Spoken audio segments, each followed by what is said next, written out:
let's talk about FFP, shall we? While we're on the subject, Yeah, obviously go on. the news now that Forest are now have been told they've breached FFP, not by much, but I think enough, obviously, to raise the alarm.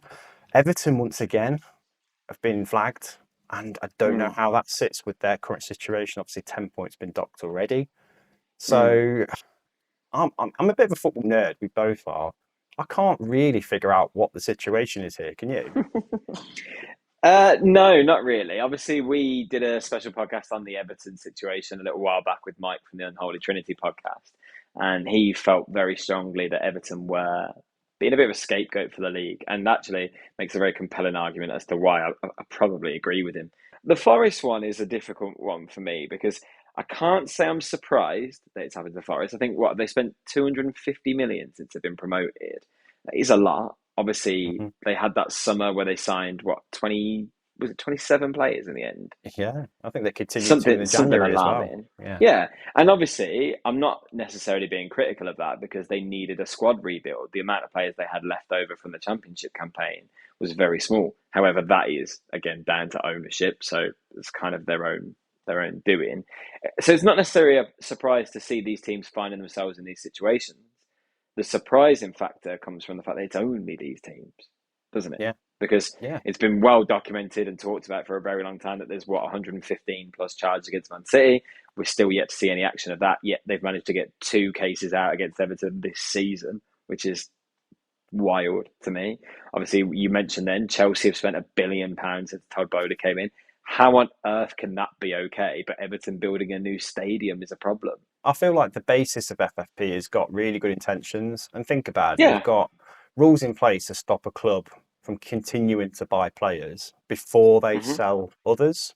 So you're not allowed to stockpile players, you're not allowed to spend silly money without making money. And I think the quickest way Mm. to make money in football at the minute is to sell your assets, isn't it? Yeah. So it's becoming a Yeah. market of balance. The breach for Forest and Everton is labelled as breaking Premier League profit and sustainability rules. Now, Yeah.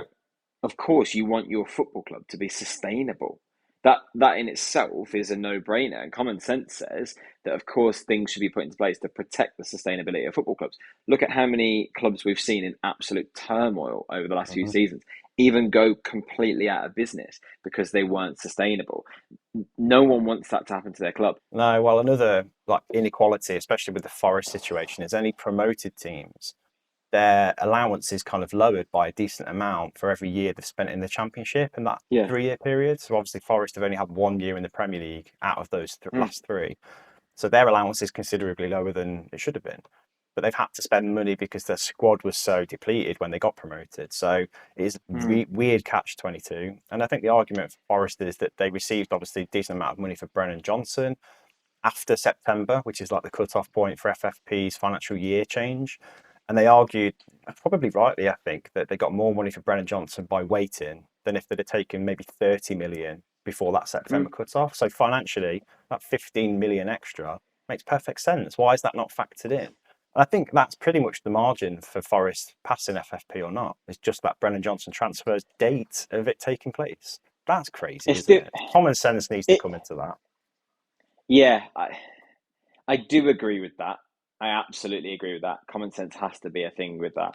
And financially, of course, that makes far more sense. It's difficult because then how do you legislate for that? Like, how do you actually police that? If you leave it that subjective, then it's really hard to ever rein anyone in.